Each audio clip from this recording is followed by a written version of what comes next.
जैन मित्रांनो, तर आपण खूप दिवसांपासून बजेटची वाट बघत होतो आणि आज बजेट झालं पण. तर ह्या बजेटच्या दिवशी एक ट्रेडर जो असतो, तशा काही गोष्टी मी कालच एक्सप्लेन केलेल्या होत्या आपल्या ॲनालिसिसच्या व्हिडिओमध्ये.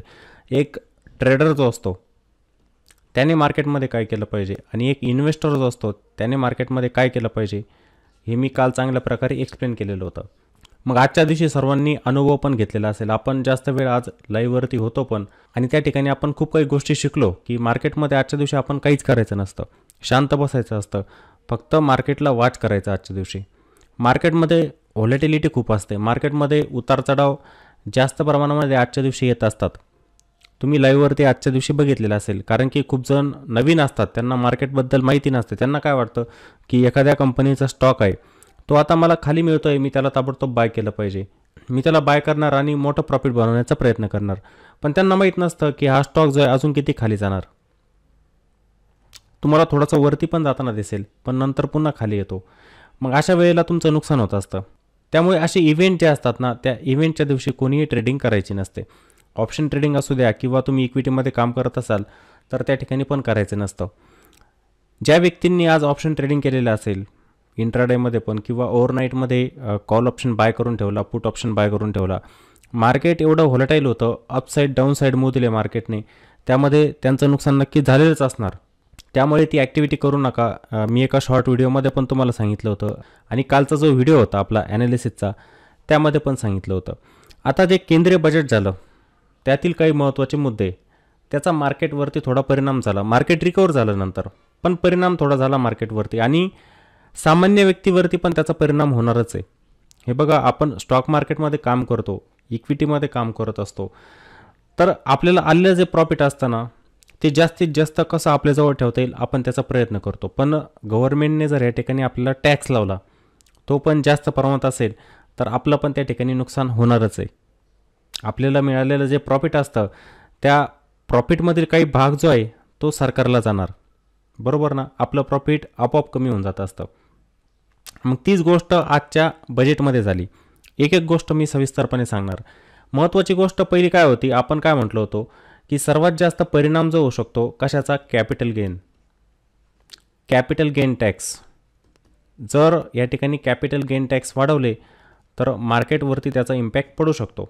जर मी एखादा म्युच्युअल फंड होल्ड केलेला आहे 5-10 वर्षांसाठी, किंवा इक्विटीला होल्ड केलेलं आहे, आणि 5 वर्षानंतर जर मी त्या इक्विटीला सेल करतोय, तर मला त्या ठिकाणी कॅपिटल गेन लागणारच आहे, बरोबर. मग मला तो जास्त द्यावा लागतोय, परिणाम माझ्यावरती पण होणार असतो. म्हणजे सामान्य व्यक्तीसाठी पण ते चांगलं नाही आहे, बरोबर. तेच झालं आजच्या दिवशी. कॅपिटल गेन टॅक्स जे होते ते वाढवण्यात आले. कोणकोणते कॅपिटल गेन टॅक्स? पहिला टॅक्स म्हणजे कोणता, शॉर्ट टर्म कॅपिटल गेन. त्यानंतर long term capital gain tax, यामध्ये वाढ करण्यात आली. आता जुने कोणते होते, old. Short term capital gain tax किती होता, 15% होता. जेव्हा आपण इक्विटीला किंवा एखादा म्युच्युअल फंड असतो, इक्विटी म्युच्युअल फंड, त्याला 1 वर्षांच्या कमी कालावधीकरता होल्ड करत असतो, बरोबर. होल्ड करून त्याला 1 वर्षाच्या अगोदर सेल करतो, त्या ठिकाणी आपल्याला लागतो short term capital gain tax. तो किती असतो, 15% असतो.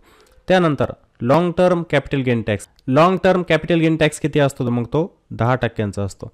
जेव्हा आपण इक्विटीला किंवा इक्विटी म्युच्युअल फंड असतात त्यांना आपण 1 वर्षांपेक्षा जास्त होल्ड करतो, तिथे आपल्याला जे गेन होत असतात त्याच्यावरती आपल्याला काय लागतं, long term capital gain tax. इथे कालावधी किती, 1 वर्षांच्या आत. 1 वर्षांच्या आत जेव्हा आपण इक्विटीला सेल करतो त्या ठिकाणी आपल्याला लागणार short term capital gain tax, आणि जो long term capital gain tax लागतो तो लागतो 1 वर्षानंतर. जे पण आपल्याला गेन होत असतात त्यावरती आपल्याला द्यावा लागतो long term capital gain tax. पण आता आजच्या दिवशी जे सांगण्यात आलं न्यू, मग या ठिकाणी काय बदल करण्यात आला, इथे 15% जे short term capital gain tax होते ते करण्यात आले 20%, 5%ची वाढ करण्यात आली. त्यानंतर long term capital gain tax, याच्यामध्ये किती वाढ करण्यात आली, 12.5%. म्हणजे जुन्या याच्यामध्ये 10% होता कॅपिटल गेन टॅक्स, तो आता 12.5% करण्यात आला. आणि short term capital gain tax पहिला 15% होता, तो आता 20% करण्यात आला. म्हणजे काय होतं आहे, टॅक्स वाढवले. हीच गोष्ट व्हायला नको होती. मला तर वाटलं होतं की ते कॉन्स्टंट राहू शकतात, कमी होणार नाही. बरोबर. कमी तर होणार नाही, ते कॉन्स्टंट राहू शकतात. म्हणजे पहिले जे होते 15% आणि 10% ते तसेच राहणार, पण तसं झालं नाही. त्याच्यामध्ये वाढ करण्यात आली, 20% आणि 12.5% करण्यात आले. लॉंग टर्म कॅपिटल गेन टॅक्सवरती जी सूट मिळायची आपल्याला, सूट ती किती होती? पहिले 1,00,000ची होती, 1,00,000. आता नवीन याच्यानुसार किती करण्यात आली? ती 1,25,000. 1,25,000. हे तुम्हाला समजलं ना? 1,25,000 आणि 1,00,000 हे काय म्हणतोय मी? लॉंग टर्म कॅपिटल गेन टॅक्सवरती सूट. जर मी एखाद्या स्टॉकला होल्ड केलेलं आहे 1 वर्षांपेक्षा जास्त, किंवा एखादा म्युच्युअल फंड असेल त्याला मी 1 वर्षांपेक्षा जास्त होल्ड करतोय, तर मला त्या ठिकाणी कोणता टॅक्स लागणार? Long term capital gain tax. तो किती लागणार आहे? 10%. आत्तानुसार 12.5%. पण मला तिथे सूट दिली जाते केव्हा? जर मी समजा एखाद्या म्युच्युअल फंडमध्ये 4,00,000 रुपयांची गुंतवणूक केलेली होती, 4,00,000, आणि 2 वर्षांमध्ये हे 4,00,000चे माझे झाले 6,00,000 रुपये. 6,00,000 रुपये. मला प्रॉफिट किती मिळतं आहे? प्रॉफिट किती मिळतं आहे मला? या ठिकाणी 2,00,000 रुपयांचं. 2,00,000 रुपयांचं प्रॉफिट मिळतं आहे. मग मला या ठिकाणी LTCC कशावरती द्यावं लागणार? ह्या 2,00,000वरती. पण याच्यात आपल्याला सूट मिळायची किती? 1,00,000ची. याच्यातून 1,00,000 मायनस करा, किती राहिले? 1,00,000. मग आपल्याला ह्या 1,00,000वरती 10% प्रमाणे या ठिकाणी टॅक्स द्यावा लागायचा, long term capital gain tax. पण आता याची सीमा थोडी वाढवली. म्हणजे काय झालं? आपल्याला आता 1,25,000 याच्यामध्ये सूट मिळणार. ह्या 2,00,000मध्ये 1,25,000 जे आहे ना त्याच्यामध्ये आपल्याला सूट मिळेल. म्हणजे आपल्याला टॅक्स कितीवरती द्यावा लागणार आता इथे? 75,000वरती. 1,25,000ची आपल्याला याच्यामध्ये सूट मिळणार आहे. पहिले सुरुवातीचं जेवढं पण तुमचं प्रॉफिट होतं आहे, समजा तुमचे गेन जर 1,00,000चे असतील, म्हणजे तुम्ही गुंतवणूक केली होती 4,00,000ची, प्रॉफिट येतं 1,00,000चं, टोटल रक्कम किती झाली? 5,00,000ची. तुमचे गेन किती झाले? ते 1,00,000चे. तुम्हाला इथे long term capital gain tax लागणार नाही, इथे याच्यावरती नसणार मग तो. बरोबर ना? या समजताय ना तुम्हाला गोष्टी? हे बदल करण्यात आले इथे. म्हणजे हे कॅपिटल गेन टॅक्स जे होते ना त्यामध्ये वाढ करण्यात आली. आणि 1 वर्षांच्या आतमध्ये तुम्ही इक्विटीमध्ये काम करत असतात, किंवा म्युच्युअल फंड तुम्ही 1 वर्षाच्या आतमध्ये विकले, तिथं कॅपिटल गेन आले तुम्हाला, त्या ठिकाणी पण तुमचे कॅपिटल गेन होत आहे, तर तिथे तुम्हाला मग 20% द्यावेच लागणार. समजा मला 1,00,000 रुपयांचं प्रॉफिट झालं, आणि हे प्रॉफिट मला 1 वर्षाच्या आतच झालेलं आहे, तर मला ह्या 1,00,000वरती 20% टॅक्स द्यावा लागणार. म्हणजे किती? 20,000चा मला या ठिकाणी टॅक्स द्यावा लागणार. तर आपल्यावरती परिणाम होतोच आहे त्या गोष्टीला, कारण की आपलं इथे सरळ 20,000चं प्रॉफिट कमी होतं आहे. आपण किती कमवले? 1,00,000 रुपये, आणि आपले गेले किती? 20,000 रुपये. 80,000 रुपये आपल्याजवळ शिल्लक राहिले फक्त. परिणाम होतो आहे आपल्यावरती त्या गोष्टींचा, टॅक्सचा परिणाम होत असतो, आपलं प्रॉफिट कमी होतं असतं. तर ह्या 2 गोष्टींमध्ये बदल करण्यात आला, short term capital gain tax, long term capital gain tax. आणि ह्या ठिकाणी जी सूट दिली जायची लॉंग टर्म कॅपिटल गेन टॅक्सवरती, ती 1,00,000वरून 1,25,000वरती नेलेली. एवढा बदल यामध्ये करण्यात आलेला आहे. समजलं? आणि जे फ्युचर अँड ऑप्शन ट्रेडिंग करत असतात, FNO ट्रेडिंग आपण त्याला म्हणतो असतो, option trading, future and option. बहुतेक जण ऑप्शन ट्रेडिंग करतात ना आजकाल. फ्युचर माहीत नाही बहुतेक लोकांना, पण ऑप्शन ट्रेडिंग माहिती आहे बघा. ऑप्शन ट्रेडिंग सर्वांना माहीत आहे. तर इथे STT वाढवण्यात आलेलं आहे. STT या ठिकाणी वाढवण्यात आलेलं आहे. STT म्हणजे काय? Security transaction tax. Securities transaction charges. ते आता FNOवरती या ठिकाणी जास्त लागणार आहे. हे बदल करण्यात आले. आपण ज्या ठिकाणी काम करतोय, प्रॉफिट बनवतोय, टॅक्स पण आपण भरलाच पाहिजे. पण जर टॅक्स वाढत राहिला तर आपलं प्रॉफिट कमी होणार आहे आपोआप. लक्षात घ्या तुम्ही, जे प्रॉफिट बनवताय ना ते आपोआप कमी होत जाणार. आणि हे माझ्या मते आता इथून पुढे पण वाढतच जाणार आहे टॅक्स. जसं सरकारने या वेळेला वाढवलं आहे, ते पुढच्या वर्षी पुन्हा वाढू पण शकतं. एक अंदाज सांगतोय तुम्हाला. ठीक आहे. मागे पण न्यूज आलेली होती खूप की future and option trading ban होणार. बॅन तर होऊच शकत नाही, सांगतो काय मी तुम्हाला, बॅन होऊ शकत नाही. हे चालू राहणार फ्युचर अँड ऑप्शन ट्रेडिंग. आता याच्यामध्ये फक्त बदल काय केलेला आहे? STT वाढवलेलं आहे फक्त याच्यामध्ये, आणि हे चालूच राहणार आहे. याच्यामधूनच सर्वात जास्त इन्कम होत असतं. एक्सचेंजचं होणार, सेबीचं होणार, गव्हर्नमेंटचं होणार, आणि रिटेलरचं नुकसान होणार. त्यामुळे सांगत असतो ऑप्शन ट्रेडिंग करू नका. पण बहुतेक जण इथेच जातात, जिथे प्रॉफिट होत नाही तिथेच जाणार शेवटी. आणि ज्या ठिकाणी प्रॉफिट बनवायचं असतं त्या ठिकाणी कोणी जात नाही आहे. ठीक आहे. त्यानंतर सरकारने फोकस पण केलेला आहे चांगलं डिफेन्सवरती, त्यानंतर इन्फ्रावरती, एज्युकेशनवरती पण. एज्युकेशनच्या पण आपण न्यूज ऐकल्या. आता सर्व काही मी सांगत नाही ते एज्युकेशनवरती, म्हणजे हायर एज्युकेशनसाठी 10 लाख रुपयांचं लोन मिळू शकतं, त्यावरती व्याजदर पण कमी असणार. ठीक आहे. डिफेन्सवरती पण फोकस केलेला आहे, शिपिंगवरती त्याच्यावरती चांगला फोकस केलेला आहे, इन्फ्रावरती चांगला फोकस केलेला आहे. या सर्व गोष्टींवरती सरकार खर्च पण करतं आहे. डिफेन्सवरती खूप चांगला फोकस आहे. मग काही जर म्हणणार की डिफेन्सवरती जर फोकस केलेला होता, डिफेन्सचे स्टॉक खाली आले. हे बघा, प्रत्येक गोष्ट न्यूजनुसार करायची नसते. त्याचं एक्झाम्पल आजचं मार्केट पण आहे. मी नेहमी म्हणत असतो की तुम्ही न्यूज बेस्ड ट्रेडिंग करत जाऊ नका, हे नेहमी मी तुम्हाला सांगत असतो. त्या गोष्टी करायच्याच नाही. समोर काय दिसतं ना आपल्याला ते बघायचं आहे. आजचा तर विषयच येत नाही काम करण्याचा, थांबायचं असतं. आणि इतर दिवशी पण काही न्यूज आली मार्केटमध्ये, ती न्यूज बघून फक्त स्टॉकला बाय सेल करू नका, थांबलं पाहिजे तिथे. ठीक आहे. नाहीतर तुम्ही म्हणणार की आज चांगली न्यूज आली डिफेन्सची, मग मी काय करतो, कोचिन शिपयार्डला बाय करून टाकतो, मी HALला बाय करून टाकतो, आणि ते स्टॉक अगोदरच खूप वरती गेलेले होते. तुम्ही बाय करायची वेळ आणि त्यांच्यामध्ये यायचं प्रॉफिट बुकिंग, तुम्हाला लॉसच सहन करावं लागणार त्याच्यामध्ये. सगळ्या गोष्टींचं ऑब्झर्वेशन करायचं असतं तुम्ही. आता टॅक्स स्लॅबबद्दल सर्वांना माहीत असेल, त्यामध्ये पण बदल करण्यात आला.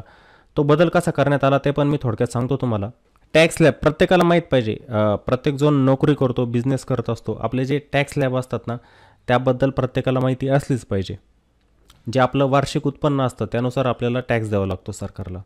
आता इथे काय 0 ते 3 लाखांपर्यंत ज्यांचं वार्षिक उत्पन्न आहे त्यांना या ठिकाणी टॅक्स लागणार नाही, बरोबर. ज्यांचं उत्पन्न 3 ते 7 लाखांच्या आतमध्ये असणार आहे, ह्या रेंजच्या दरम्यान असणार, त्यांना लागणार या ठिकाणी 5%, त्यांना लागणार या ठिकाणी 5% टॅक्स. ज्यांचं उत्पन्न 7 ते 10 लाखांच्या मध्ये असणार त्यांना लागणार 10% टॅक्स. ज्यांचं वार्षिक उत्पन्न 10 ते 12 लाख असेल त्यांना लागणार येते 15%. 12 ते 15 लाख ज्यांचं वार्षिक उत्पन्न असणार त्यांना लागणार टॅक्स 20%. आणि ज्यांचं उत्पन्न 15 लाखांच्या वरती असेल, जेवढं पण, कोणाचं 16 लाख, कोणाचं 20 लाख, 25 लाख, 30 लाख, त्यांना टॅक्स द्यावा लागणार 30%. हा आपला काय टॅक्स स्लॅब आहे. हे पण प्रत्येकाला माहीत असलं पाहिजे. बहुतेक व्यक्ती काय करतात, नोकरी करतात, काही जण व्यवसाय पण करत असतात, त्याप्रमाणे मग तुम्ही ह्या टॅक्स स्लॅबमध्ये येत असतात. जसं मी एक पेन्शनधारक आहे, माझं पेन्शन 3 ते 7 लाखांच्या आतमध्ये येतं, तर मला इथे काय 5% टॅक्स द्यावा लागणार सरकारला. आपण ITR फाईल करतो, ITR 1 फाईल करत असतो याच्यासाठी. आणि आपले जे कॅपिटल गेन असतात शॉर्ट टर्म, लाँग टर्म, त्यासाठी आपल्याला ITR 2 फाईल करावा लागतो. किंवा तुम्ही जॉब करत नाही आहे पण तुम्ही इथे कॅपिटल गेन घेताय, तर फक्त तुम्हाला मग ITR 2 फाईल करावा लागतो. तुमचा बिझनेसचा इन्कम आहे, त्यानंतर तुम्ही कॅपिटल गेन पण घेताय, तर त्यासाठी मग ITR 3 असतं. हे पण माहीत असलं पाहिजे. आणि ज्या व्यक्ती नोकरी करतात तर त्यांना इथे इन्कम टॅक्समध्ये ना स्टँडर्ड डिडक्शनचा फायदा मिळतो. स्टँडर्ड डिडक्शन किती फायदा होता त्याचा, 50,000 रुपयांचा फायदा होता. पहिलं काय व्हायचं, 50,000चा आपल्याला याच्यामध्ये फायदा मिळायचा. जर मी एक सॅलरीड पर्सन आहे, ठीक आहे, जसं पेन्शनर आहे, मी त्याच्यामध्येच येत असतो, गव्हर्नमेंट जॉब, माझी सॅलरी बनते वर्षाला 5 लाखांची, बरोबर. 5 लाखांची माझी काय बनते, इथे सॅलरी बनते. मग मला इथे 50,000चा फायदा, हे डिडक्शन व्हायचं या ठिकाणी. मग किती होणार, 4.5 लाख. याच्यावरती मला काय लागणार आहे, टॅक्स. आता याच्यामध्ये थोडा चेंज करण्यात आलेला आहे. हे स्टँडर्ड डिडक्शन जे असणार ना, ते असणार 75,000. म्हणजे 50,000वरून 75,000पर्यंत हे करण्यात आलेलं आहे ते स्टँडर्ड डिडक्शन. इन्कम टॅक्सचं एक सेक्शन असतं, IT सेक्शन 16A माझ्या मते. त्याच्यानुसार आपल्याला इथे ना डिडक्शनचा फायदा मिळत असतो. ते किती होतं, 50,000चं होतं. आता ते वाढवण्यात आलेलं आहे, 75,000 करण्यात आलेलं आहे. हे टॅक्स स्लॅब आपल्याला तर माहीतच असलं पाहिजे की आपण कोणत्या टॅक्स स्लॅबमध्ये येतो. जसं माझं पेन्शन आहे आता, ते 3 ते 7 लाखांच्या आतमध्ये येतं. मला टॅक्स किती द्यावा लागणार, 5 लाखांचा. त्यामध्ये पण मला डिडक्शनचा फायदा किती, 75,000चा मिळेल ते. आणि हे कसं द्यावं लागतं हे नंतर मी तुम्हाला डिटेलमध्ये सांगणार आहे. हे कसं कॅल्क्युलेशन केलं जात असतं, समजलं नाही या गोष्टी. हे कॅल्क्युलेशन जरा वेगळं असतं. याच्यावरती मी नंतर व्हिडिओ बनवेलच. याच्यावरती नंतर मी व्हिडिओ बनवणार कॅपिटल गेनवरती, त्यानंतर ह्या टॅक्स स्लॅबवरती मी एक डिटेल व्हिडिओ बनवणार आहे. नंतर तो मोठा असणार आहे. आजच्या दिवशी बजेटमधून आपल्याला काय समजलं नवीन, हे मी फक्त सांगितलेलं आहे. नंतर एक डिटेल व्हिडिओ याच्यावरती येणारच आहे, तो मोठा असणार आहे फक्त. ठीक आहे ना, तो सर्वांनी बघायचा आहे नक्की. थोड्या दिवसानंतर आता तो व्हिडिओ येणार आहे. हे थोडक्यात सांगितलं मी तुम्हाला, ठीक आहे. की आजच्या मार्केटमध्ये आपण काही करायचं नसतं, मार्केटमध्ये अचानक काही होऊ शकतं, मार्केटमध्ये व्हॉलॅटिलिटी खूप असते, मार्केटमध्ये उतार चढाव खूप येत असतात आजच्या दिवशी, बजेटच्या दिवशी, खास करून मोठे इव्हेंट जे असतात, जसं आजचं बजेट होतं, त्यानंतर इलेक्शन होतं, असे मोठे इव्हेंट जे असतात ना, त्यामध्ये मार्केट खूप व्हॉलटाईल असतं मित्रांनो. ठीक आहे, थोडेफार बदल झाले अशा इव्हेंटमध्ये की मार्केटवरती त्याचा ताबडतोब परिणाम दिसायला लागतो. मार्केट होणार रिकवर, आपलं मार्केट बुलिश आहे, लक्षात घ्या. आपलं मार्केट वीक नाही, आपलं मार्केट स्ट्रॉंग आहे, बुलिश आहे, आपलं मार्केट बुलिश, त्यामुळे घाबरायचं नाही आहे. बहुतेक जण म्हणणार आजच्या दिवशी माझा पोर्टफोलिओ पूर्णपणे निगेटिव्ह झाला, जे स्टॉक होल्ड केलेले होते पूर्ण निगेटिव्ह गेले. कंपनी चांगली असेल तर स्टॉक रिकवर होतात नंतर पुन्हा. मी तुम्हाला काही आकडे सांगितलेले होते मागे की लोकांचं पार्टिसिपेशन मार्केटमध्ये कसं वाढतं आहे, डोमेस्टिकचा आपल्याला कसा सपोर्ट आहे हे मागे मी तुम्हाला सांगितलेलं होतं. त्यामुळे घाबरायचं नाही, मार्केटमध्ये संयम ठेवायचा असतो आणि अभ्यास महत्त्वाचा असतो. पहिली गोष्ट म्हणजे काय, अभ्यास करून मार्केटमध्ये एंटर व्हा, असं होऊ नका, ट्रेडिंग करू नका. तशी म्युच्युअल फंडमध्ये वगैरे गुंतवणूक केली चालते, अभ्यास नाही तुमचा चालेल, तिथे तुम्ही लॉंग टर्मसाठी काम करताय. पण ट्रेडिंग विषय आला की तुमचा अभ्यास असलाच पाहिजे, टेक्निकल ॲनालिसिस तुम्हाला करता आलं पाहिजे, स्टॉकचे फंडामेंटल तुम्हाला समजले पाहिजे थोडक्यामध्ये. त्यासाठी अभ्यास आहे मित्रांनो. अभ्यासाशिवाय मार्केटमध्ये ट्रेडिंग करू नका आणि खास करून ऑप्शनमध्ये जाऊ नका तुम्ही. नाहीतर असं मार्केट जे असतं ना, तुम्ही इक्विटीमध्ये थोडा पैसा जमवलेला असतो मागच्या 1-2 महिन्यांमध्ये, आणि जेव्हा तुम्ही मग अशा इव्हेंटमध्ये ऑप्शन ट्रेडिंग करतात ना, तिथे सर्व पैसा तुम्ही घालवून देतात, लॉस होतो मोठा. या चुकीच्या गोष्टी करायच्या नाही मार्केटमध्ये. ऑप्शनमध्ये जाऊ नका अजिबात, इक्विटीमध्ये काम करायचं, बेस्ट पैसा बनतो तिथे. पण थोडा पैसा असतो, थोड्या पैशाला वाढवत जायचं. ठीक आहे ना, ताबडतोब श्रीमंत होण्याचा कोणी प्रयत्न करू नये. मार्केटमध्ये ना गरीब व्हायला पण वेळ लागत नाही. समजलं? तर माझ्या मते सर्वांना व्हिडिओ नक्की समजलेला असेल. ठीक आहे, समजला तर व्हिडिओला लाईक पण करा, कॉमेंट पण करा आणि व्हिडिओला जास्तीत जास्त शेअर पण करा. चला तर मग पुन्हा भेटू एका नवीन व्हिडिओमध्ये. जय हिंद.